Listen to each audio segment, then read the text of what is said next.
Hey everybody, welcome to Real Brave Live, and I'm surrounded by men to my left and right. Kevin? Real Brave Live. Thank you for that atonal introduction. One of the best. It's good. So, to my left, I have Mr. Michael Hallett of St. Android.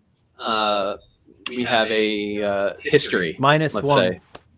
Minus one. Minus one. It's half-roid. Half-roid. Half. No. It's not a word. That's right? too Half close droid. to Half other droid. roid word. I'm the sad Half droid. droid. Jim is the droid. Jim Mansfield is the other half of sad android. You're just sad, and he's the android. Yeah, yes, I supply the empathy, and he just supplies like a crazy rhythmic onslaught of percussion and synthesizers. So. Well, before we get into that, we did prepare pages of material to talk about this guy. Now I'm surrounded by more men, not all living. This guy right here. So, He's not Michael. Michael Halleck. Well, a funny story is like when I was 5 years old. I mean, who didn't want to be John Lennon? Really? I mean, yeah. I mean, I do remember specifically, that day, I was young, but, going on 6. And I remember my brother just being so depressed, just so sad. And it was dreary out that day. It was like a really dreary day. I can't believe you remember that. That's Yeah. We Because were- I Mike and I are the used to same take those- age. Oh, okay. Yeah. So 60. We're Like, you look good for 430. 65. I'm 432 years old. Oh, wow. The ageless one. I yeah. look good. How many? All right, so we're talking about the day John Lennon was killed. How many? That was today. How many years ago today? It was yesterday, It was yesterday. December 8th, 1980. It was the 40-year anniversary.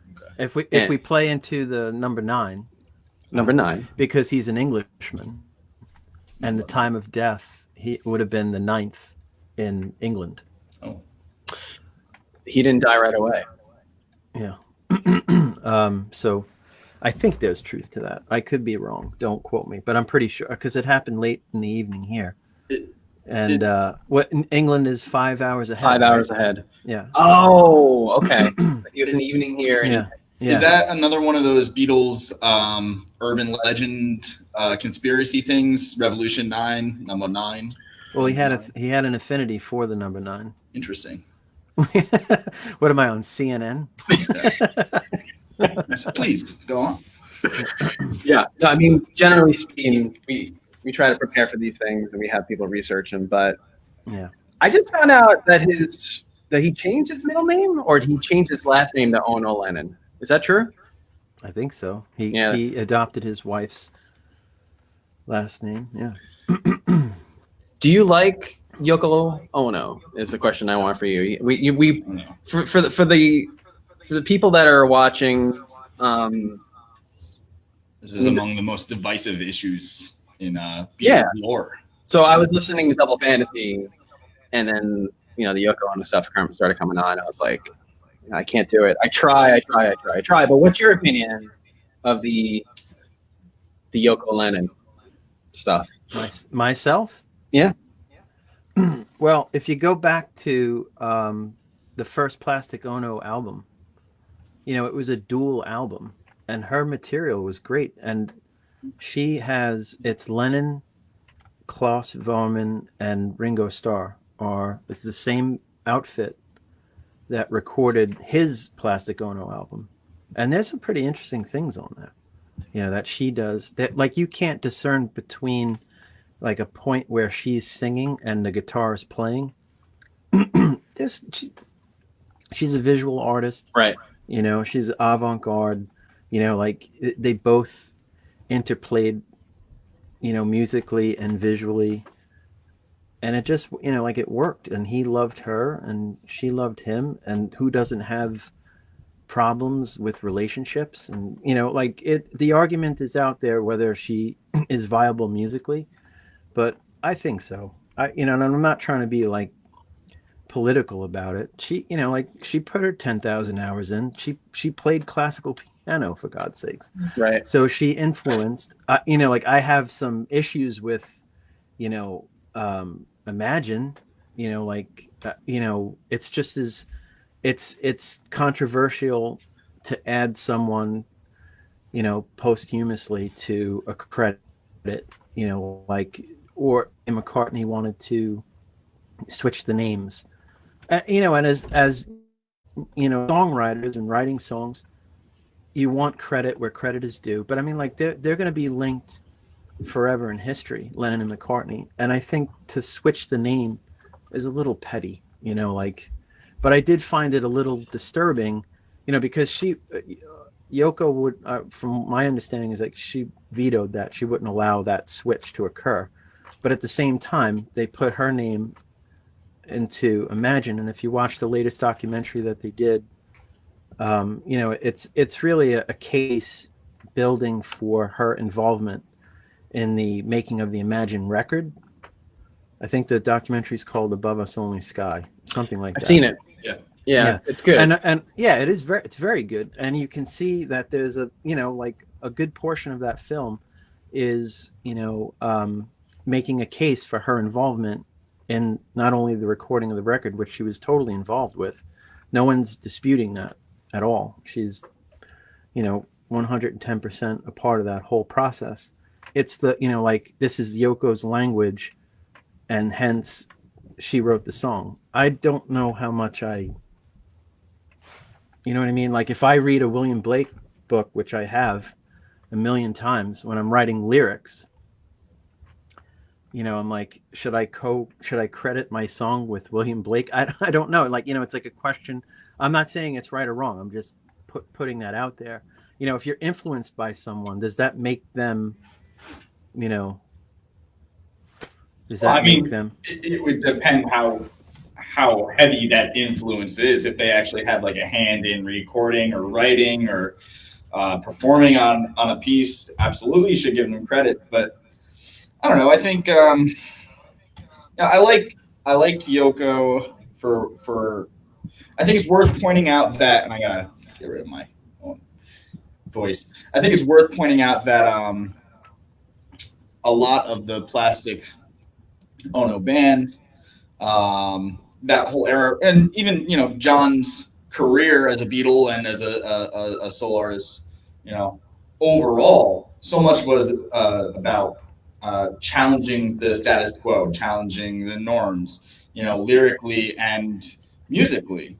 So when you hear Yoko Ono, and some say singing, others say not so much. When you hear that, that's a part of where it's coming from. It's like, we're not going to conform to what your idea of how it should be. This is our own thing. This is our own mode of creativity. And I respect that. I think that it played a big part in the music and came across really well, I think. Kevin filibustered there. He took his earpiece off, so he couldn't hear the and socially. Oh, and socially. Yeah, oh, absolutely. Yeah. They're amazing. He's 1/4 of the Beatles.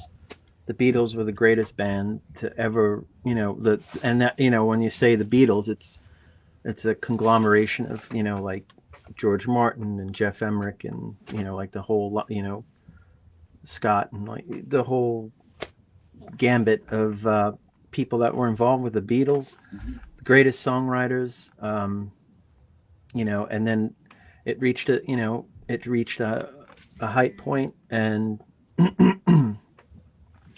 they had to move on, and he moved on in a very public way with his wife. It's in every sense of the word. They did everything together, and they lived a life like 10,000 times more than I've ever lived, in the respect of traveling the world and understanding and witnessing and experiencing things on a level that it takes a lifetime. They experienced it in such a short, in that 10-year period from 1970 or even 69, a little more than 10 years, 69, 68 to 1980. It's like, it's pretty intense. Like you marvel at the whole, it's an amazing story when you step back and you look at the accomplishments and he took a lot of heat. Yeah, he was investigated.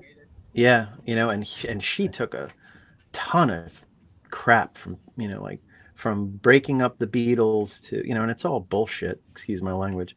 It's all, yeah, it's like,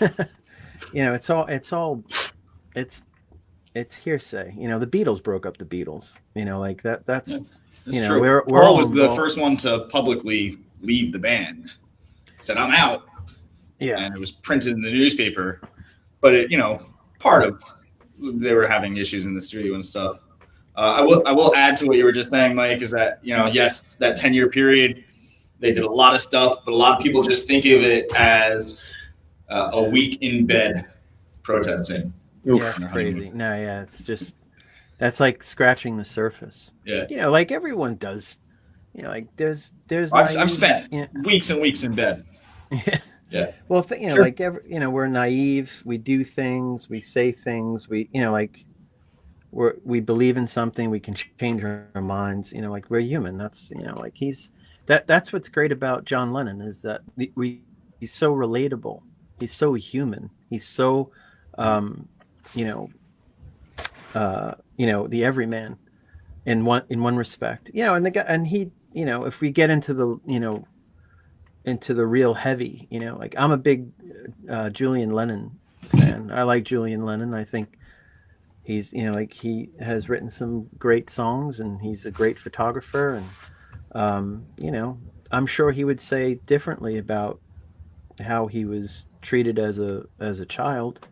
His father was absent, but like we're like who's thinking about family when you're in the midst of a whirlwind like that?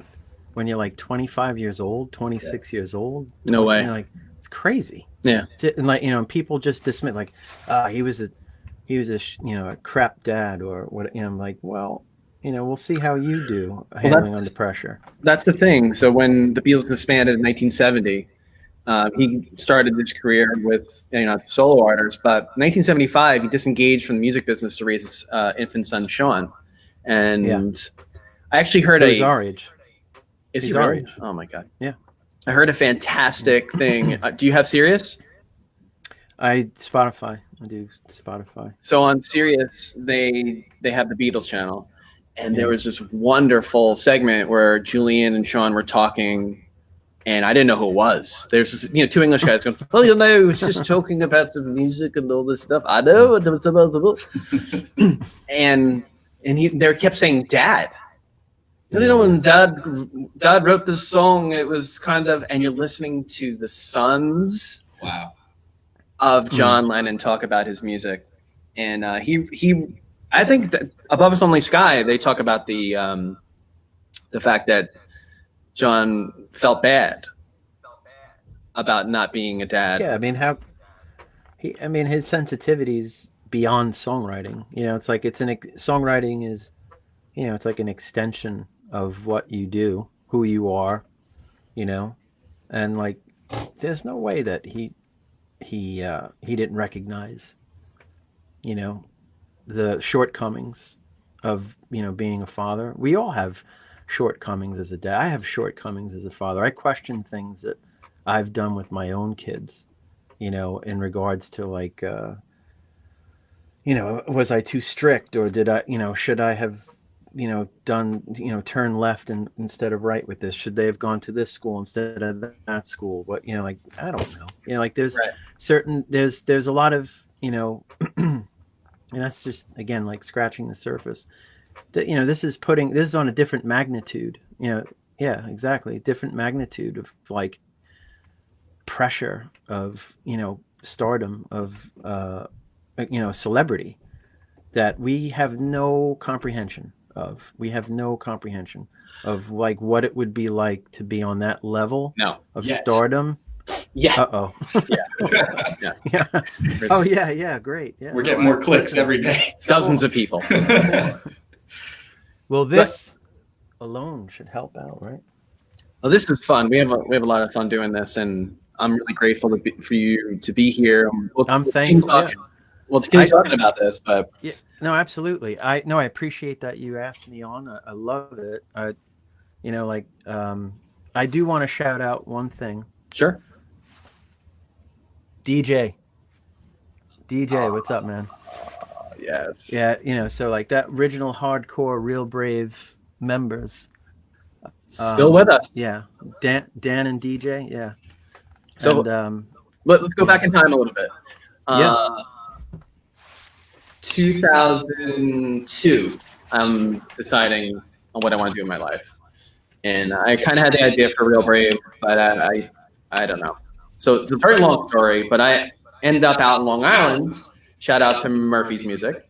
Got hired there as an instructor. And lo and behold, there's this guy leaning against the counter. And he's like, after a couple of lessons that I did, he looks at me, he's like, so what's your deal? I'm like, what do you mean? He's like, well, I just want to know what your deal is because you're going to take all my students. And we ended up talking, laughing, and been friends ever since. We've fallen off a little bit because of distance, but Mike was part of Real Brave in the beginning. Wow.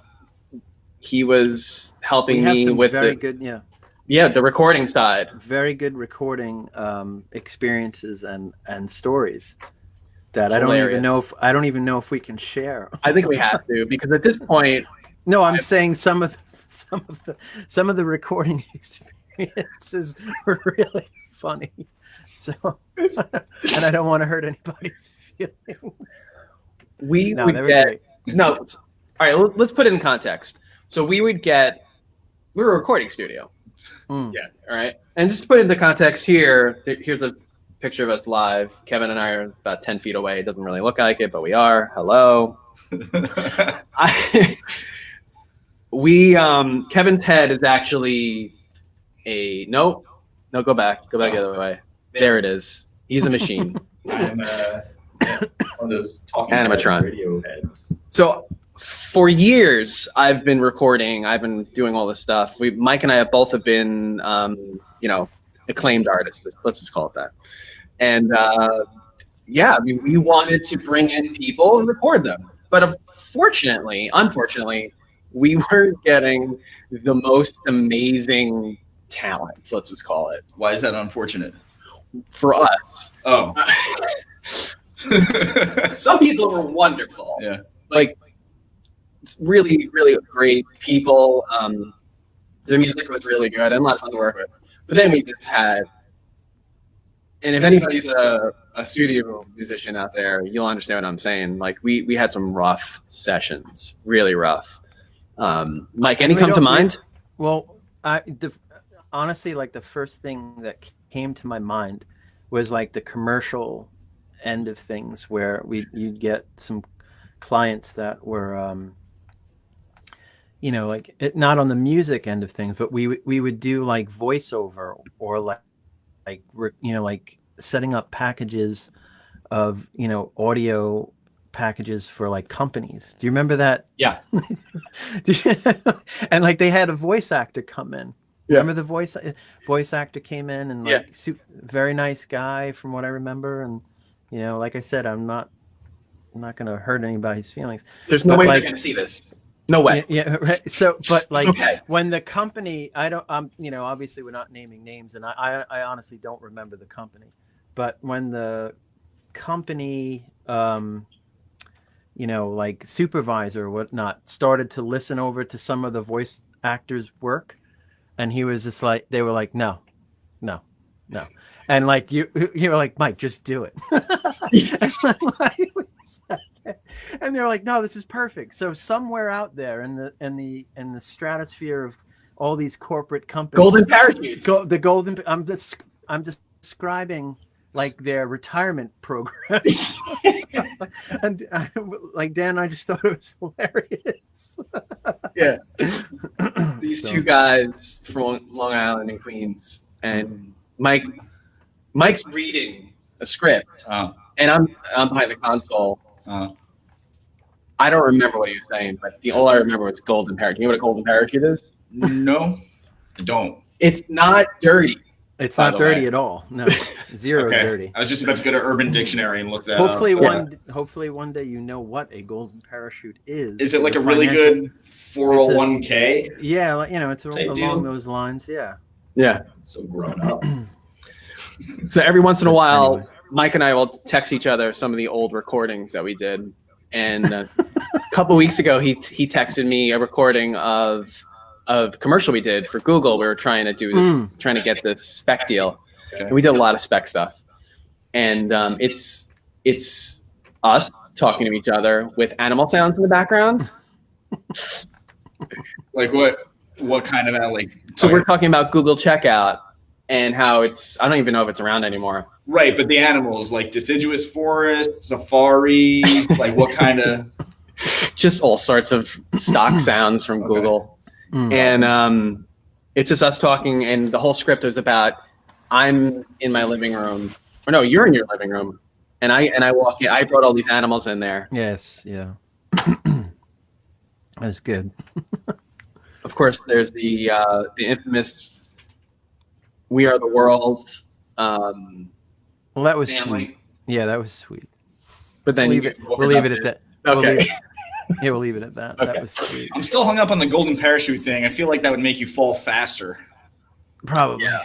Well, the idea is that you're going to get the golden parachute is basically this sweet deal that executives get at the end of their stay at said company. That's like a golden landing pad. Yeah. Like, but polyurethane works way better as a parachute material than gold. Right now, Jamie Dimon from Chase is listening to Mike talk to him about golden parachutes. Man, Put it that way. You're welcome. Yeah. We also did we did a lot of soundtrack work, and we did library okay. that we started actually using a little bit, but it really never really took off. But bottom line, Mike is a genius musician, and everything that he has done over the years is just awesome. He's got this very specific sound that I want to try to show everybody. Yeah, I was checking that out. Sad Android. Yeah, Sad Android. We're gonna put I Mike's name up appreciate here. those very kind words. Thank you very much. Oh, Mike, I mean, I just did a webinar recently, and I was talking about how to get better. I'm a marginal guitarist at best. I'm good, but marginally good. Humble. Very. So the reason why I'm marginally good is because I hung around people like Mike, who's exceptionally good, who's got his own style. And for people that are looking to play guitar out there, listen up. Surround yourself with people that are better than you. That's what I was talking about in the webinar. Yeah. Because it's true. Yeah. The more you're around people that are better than you, the better you will get, because you're going to be like, I like that. Mhm. How do I do that? Mm-hmm. Well, the guys that, like talking about where we met at first, I got to send a lot of love and respect also to the Murphy's crew out in Huntington, New York. Definitely.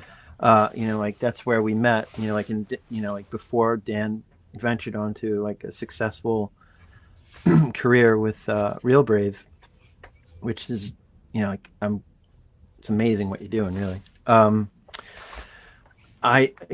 still out of that facility. I love those guys. And talking about guitar, like you're surrounded by,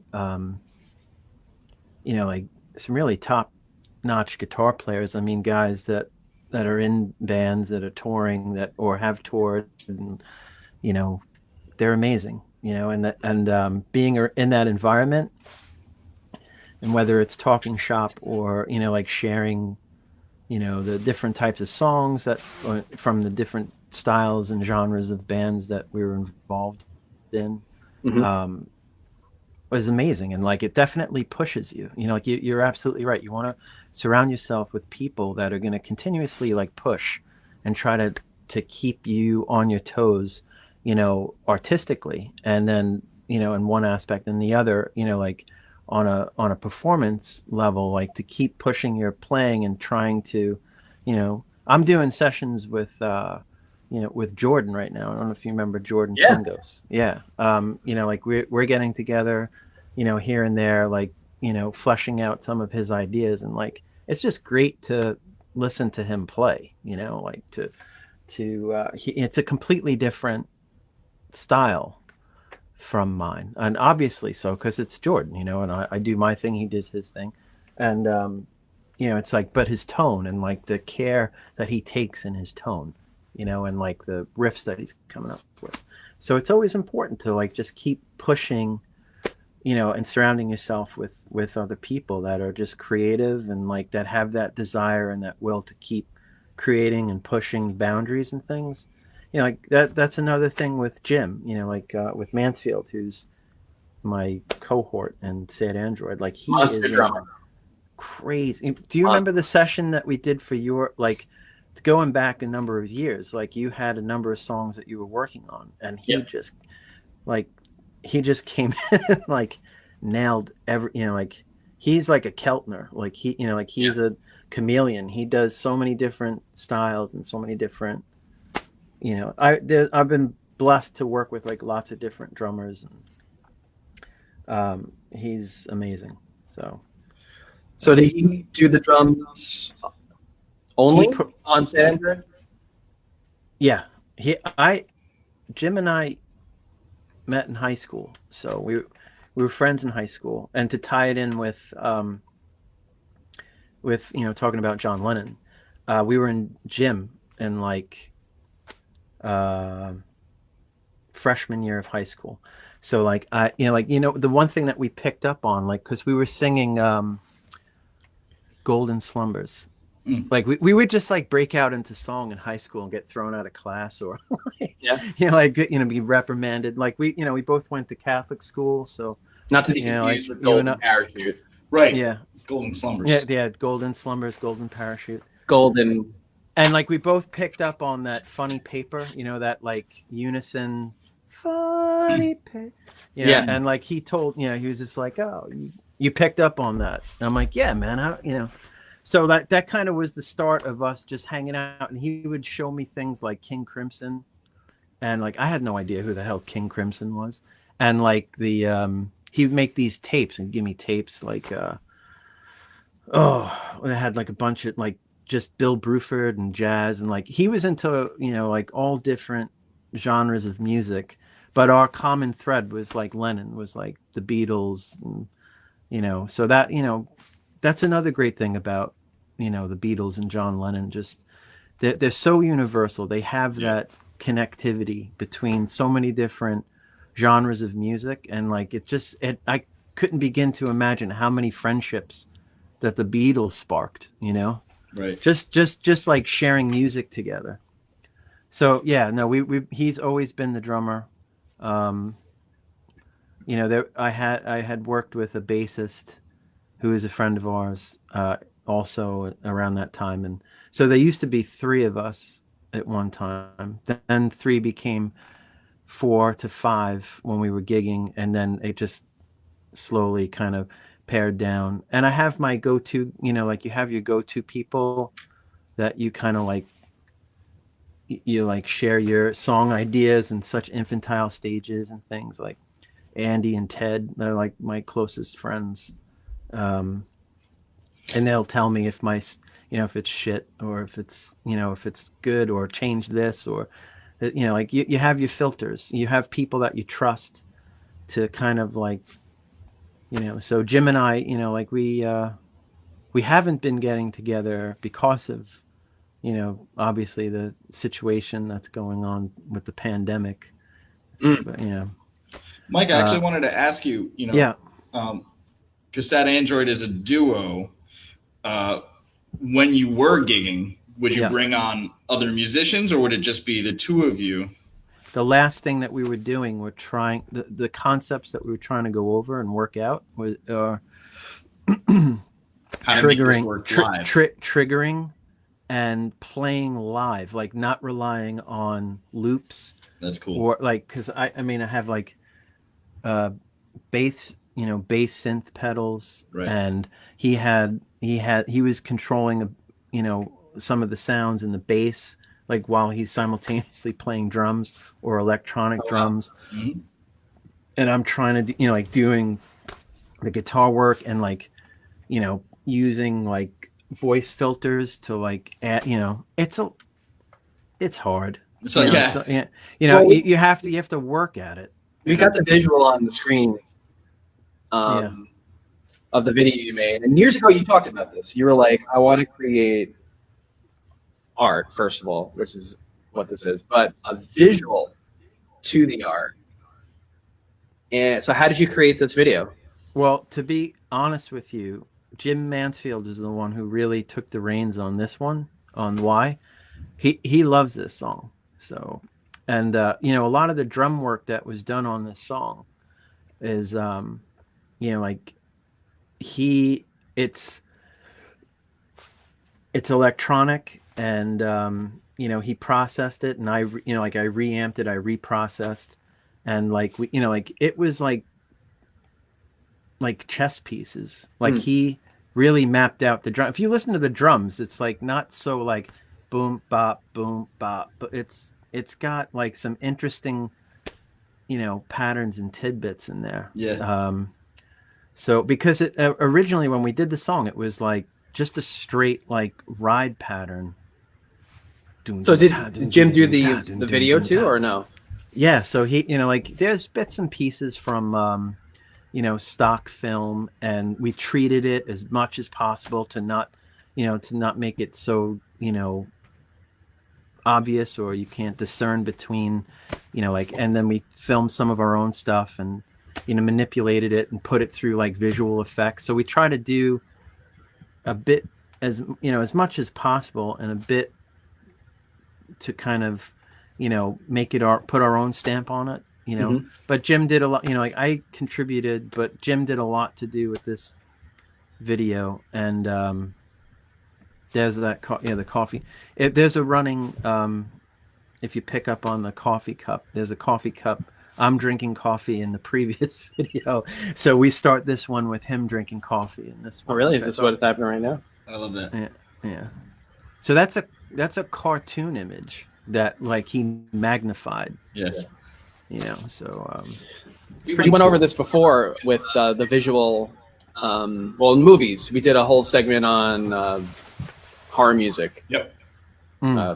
Just a couple weeks ago, and telling the viewers or viewer, single viewer, half viewer, Generous. how it's my mom.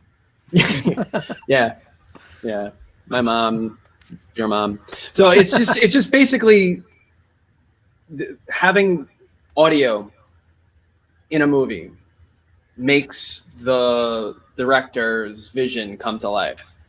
But this is the opposite. Yeah, this is starting with the audio and then having the musicians' audio vision come to life, Yeah. Well, it's a whole nother argument.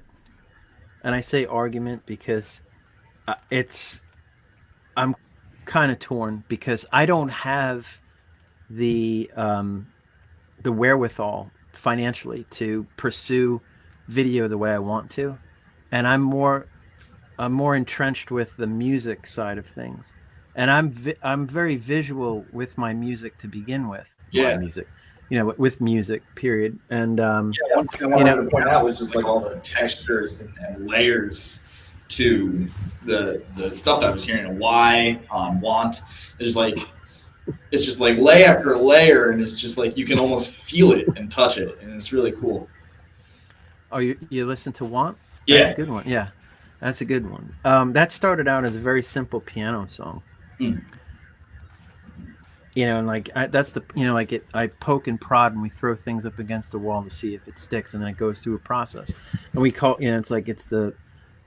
it just becomes Sad Android. So. Well, it's got a really specific sound. I'm going to try to pull it up. Yeah. And see if we can get this to work. What was great was that image. If you don't find it, I can share the image here.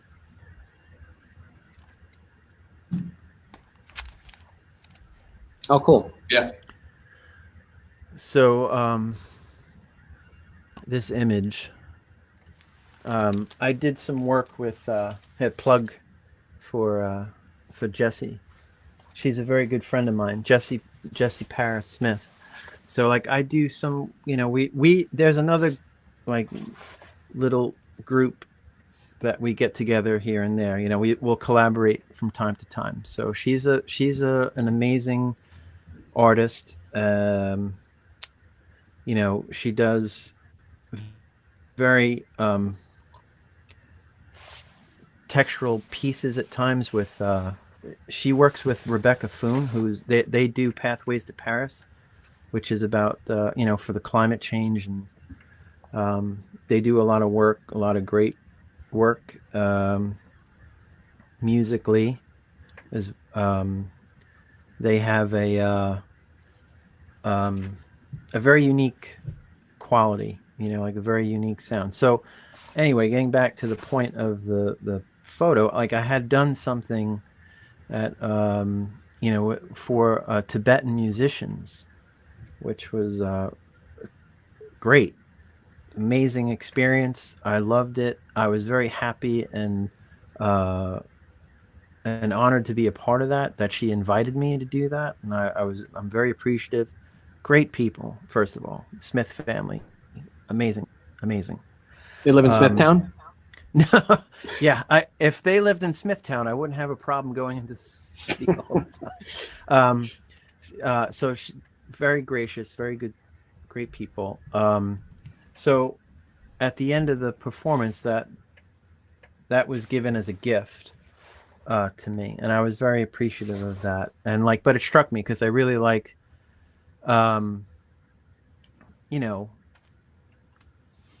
it just was very poignant. Like there's, like unlocking the mind, So that was kind of this idea of that want song, I wanted to believe it's you. There's so many different layers and levels to the lyrics of that song that you were referencing. And it kind of has that origin in that picture, like there's that, like that want to believe in whether it's like another person or a spiritual entity or yourself, or I would never try to tell or how to tell people how to interpret things song wise, but for me, like that was kind of like, that was where we were going. That's what we were kind of going for.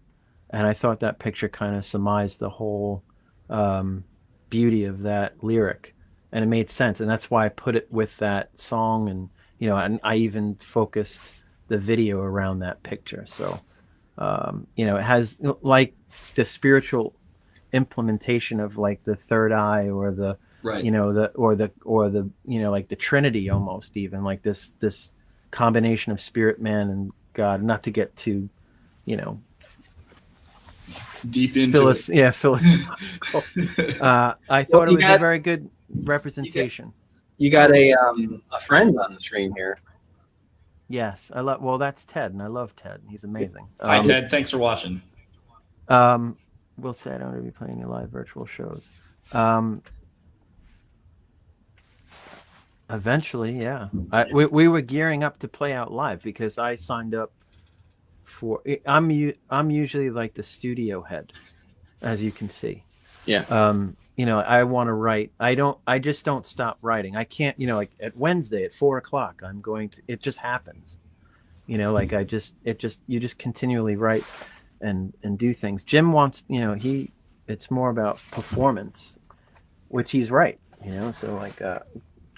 That's the path that we were on, right? To go and we were rehearsing, trying to putting together, a duo that's going to sonically represent everything that's in the music, in a fair representation, rather than just because like sometimes you go out, you hear a duo, it's like very thin, it's just a very thin sound, and let alone like like we're heavy on bass. I don't have a bass player, Right. So it's like we're working together to strive and get to the point where, whatever we can do, just the two of us and make it work. And if we hit a wall, that's when we would bring in someone. You know what I mean? There was an article yesterday. The president of Live Nation predicts that we'll be back to live concerts by summer 2021. Makes sense. I certainly large hope so. scale. Yeah. I certainly hope so. I've said this multiple times that obviously the music industry is taking a huge hit. You've got people like this doing really well, people like this doing really well. Good for them. Maybe even this guy. Who's Maybe that guy too. It's Tim the Destroyer. Hobbits? Yeah. But they're all getting these things. We were doing a grant who they Hobbits. Oh, it's Tim the Destroyer. How could I forget? They're getting Grammys. You know, these guys are getting Grammys. But the artist, Michael, you, the artist, you're not there with them. Do you feel like there's a mainstream appeal for artists with what stuff you're doing? We're in a different, it's just a completely different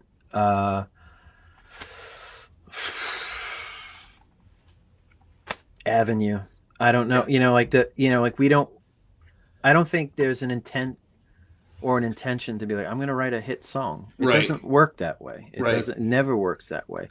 You have junkets of establishment that think they know how to write hit songs, and they are successful with a formula. So they'll pump out that formula. Like right now, over the last several years, like what I deem, or I've coined, like sprinkler beat, sad rap. Just I'm not saying it's bad or good or indifferent, or that's just what it is. Yeah, but it is a formula, and you can tell by that. The music that you write. You're not adhering to that formula. You're adhering to your own formula, which I would imagine, presumably, is to just create and get out into the world things that you're hearing and feeling. Like just continuously trying to tie it back to, like John Lennon or the Beatles. I'm in no way inferring that I'm on that level, to make that clear. What I'm saying is, don't use the same sound twice. Don't, we wrote that already. Let's move on. Let's yeah. I guess. Yeah. Let's move on and try something else and do something different. Not for the sake of doing something different, but for the sake of pushing yourself and trying to find new, going beyond certain comfort zones that you're in. That's big thing. It's like you should always try to push yourself out of the comfort zone. And that's exactly what John Lennon did with the Beatles and through his solo career. He was constantly reinventing himself, constantly trying new things. Some of it hit, some of it didn't, but it was genuine. Yeah. There was an element of honesty to what he did as a musician. Oh, it's so honest. Yeah. That's the beauty of it. Yeah. How honest it was. Like he didn't have like the quote unquote greatest voice, quote unquote, but it sounded great. Yeah. Oh yeah. And the quote. I respect any artist that'll do that. That'll reinvent themselves. And there's many of them, like Miles, Radiohead, which I listening to your music, Mike, reminds me a bit of radio. It's very different, but there are some similarities too. Why are you choking? Did I offend you? No. But these artists that reinvent themselves, you included, or at least genuinely creating new things. It's a really refreshing contrast to like when you sit in the car and you turn on the radio and you hear the same thing. Well, I mean, if you could, work on some of the sounds of the drums, in some of the modern day, popular songs, just tweak them a bit and try, change the patterns, or, it's like, it's very, very similar. It's very great. Cookie cutter. Yeah. Which is fine, if that's what you're going for, because there's so many different walks of life. you know, that listen to so many different types of music, you know, it's totally fine. But like you know, we're doing this for different reasons. You know, like I'm just pursuing something um, that's very deep, internal that uh, I haven't reached it yet. You know, like I'm still, you know, clawing away at it, digging deeper and trying to figure you know, trying to figure it all out. Really, it's just it's a mode of expression that I you know, adapted to very early on. First it was drawing, deep cat. Yeah. First it was drawing. You know, I used to draw a lot. I used to get in trouble a lot in school, and because but that's it. Like I didn't you know, I didn't fit in with the structural way that school is set up, and I didn't have a lot. I didn't have a lot of. It's not very. There's not many art classes. You know, like I didn't hit my stride in school until like there were two music teachers eventually that came into play, and they were very encouraging to me, Miss Meduno, Miss Sapio. I'll never forget. Like you know, like they pop right in your head. You never forget them. Right. Very very encouraging, and like they told me to bring my guitar in. Like this was later on, like end of seventh grade into eighth grade, and then but up until that point, there was really no music in school, and definitely no art. So like I, you know, like that was my mode of communication, and everyone's like, no, do math. And I'm like, I don't, you know, like math and science and things became very interesting to me much later on. I'm not saying that you should ignore those things, but like structurally, like in like when you're developing and you're growing and you have a means to communicate, and mine was through drawing and sounds, and like people are like, you, what is this? I no. So I don't know what the answer is. I'm just merely pointing things out, you know, like that led to you know, how one becomes a songwriter, or you know, get involved in music, or you're in a band, or you're teaching. Like teaching is super important, you know, music super important. Have a good number of students. You know, recording is super important. You want to help facilitate people's ideas. You know, I think that's really good. And writing, you know, and performing. It's, you know, like, so trying to tie that into the question completely of, you know, it, it's just a different avenue.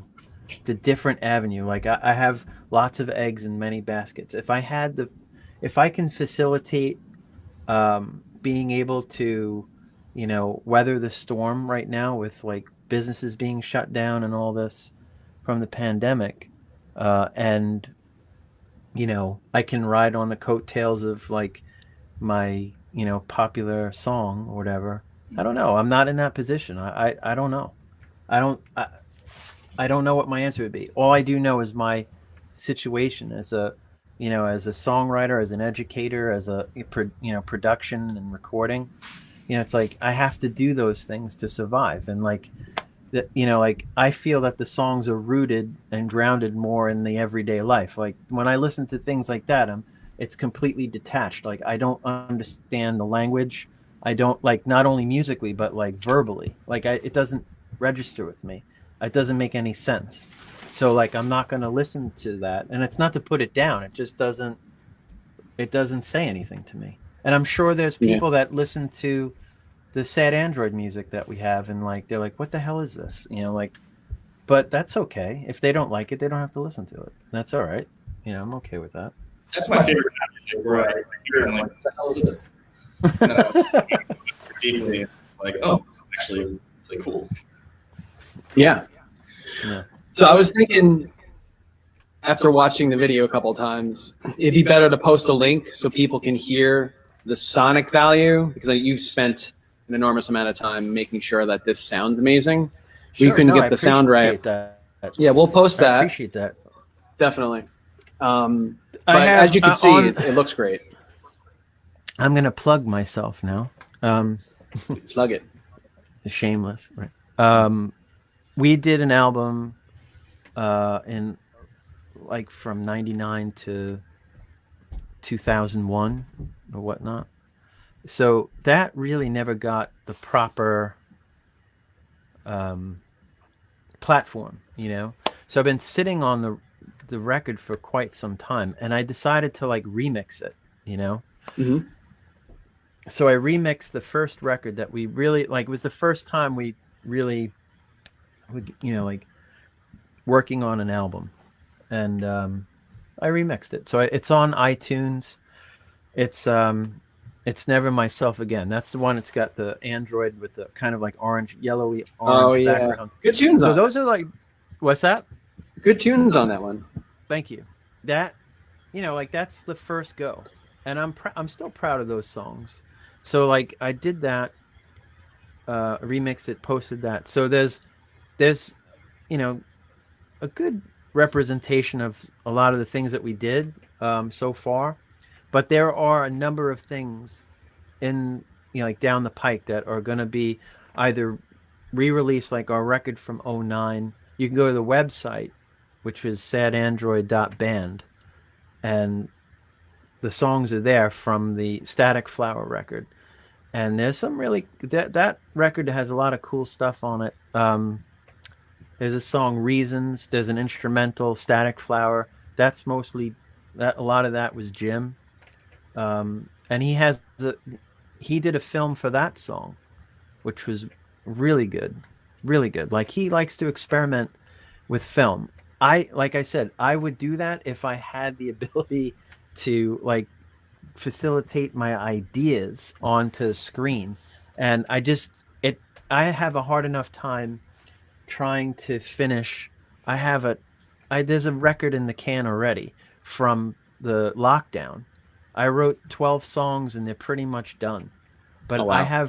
there's 5 songs that the Want and Why and Another Lonely Day, those songs that just came out like not too long ago. There's 6 songs that accompany that. It's supposed to be an album, so it's a double EP, and that one's coming out soon. But these are songs that I wrote a while ago. They're not like new songs in the sense like I just wrote them this year and that's why I released them. These are songs that are like anywhere from like 2013 to 17, I think. Mm. So I've been sitting on these things, and like, you know, life happens. And that's the one thing I really would like to try and change is I really want to kind of strike when the iron is hot. And I think that's the most important thing to elaborate on about when you're writing music and you're releasing music, is that you will lose steam if you sit on things for too long. You know, you have to try to, you know, like finish the songs and get them out. You know, and I'm not saying like finish it and rush it and get through it and be done. You know, in a reasonable amount of time, in a reasonable amount where it's going to resonate with you. You know, some of these things like some of the songs have like cycled, where I'm like, you get so excited about something and that you're sitting on it, and then they kind of cycle through, and you're like, I'm good, I don't want to do that, and then they come back again, and you recognize that spark that made you write the song in the first place, and that makes you want to finish it. So that's kind of some of the things that I go through with a good amount of these songs. So like my goal really is to finish those 6 other songs that are accompany the ones that you're referencing that have the videos now. There's a whole album of material from like 2014, 2015 of like it's more experimental that we did. And it's like, I think it's the best work we've ever done, and it's not even out there. So like that's, you know, like that's a goal that I'm trying to like really, you know, clamp down, finish these things and get them out there, and like all the while get out there and perform. But like, who knows, like you said, hopefully by the summer we'll be able to get back out there and do things. There's the coffee cup with me. There you go. So there it is. there's Wait, I gotta mine, put it in. and then yep, there's mine. There's Jim's from before. So that's our little inside. It's not so inside anymore. The behind the scenes. The behind the scenes. So we're gonna post the links to the music in the chat. or the comments, please check it out. It's worth your time. We have to end it here, my friend, because we have to go teach and all that other good stuff that we do for a living. So I didn't get to talk about practice pad. So that's for some other time. Practice pad is fun. Can you talk practice pad real quick? It's just well, we talk about it all the time here. Yeah. But we build software. We're a software company now. Yeah. It's a video platform, recording platform, and it's impressive. Like, we've brought the whole company online. We have about 500 students on in a week, and we brought it worldwide. Our curriculum's on there. And another time, I want to bring you on there so we can discuss it. That's awesome. I would love Yeah. to. Yeah. Yes, First of all, yes. I appreciate you having me coming on to just discuss Sad Android and see how you're doing and talk about music. It was a pleasure meeting you. It was nice meeting you, Mike. And Great. Thank you so much. I really appreciate that. And thank you. Yeah, Mike, we're going to do this again. Absolutely. I look forward to it. And thanks, man. I appreciate it. It's really good to see you. Good to see you too, man. Miss you. Folks, this is another episode of Real Brave Live. We got it done today. Happy Christmas. Happy Merry Christmas. Yep. Happy Hanukkah. All of that. All that good stuff. See you guys.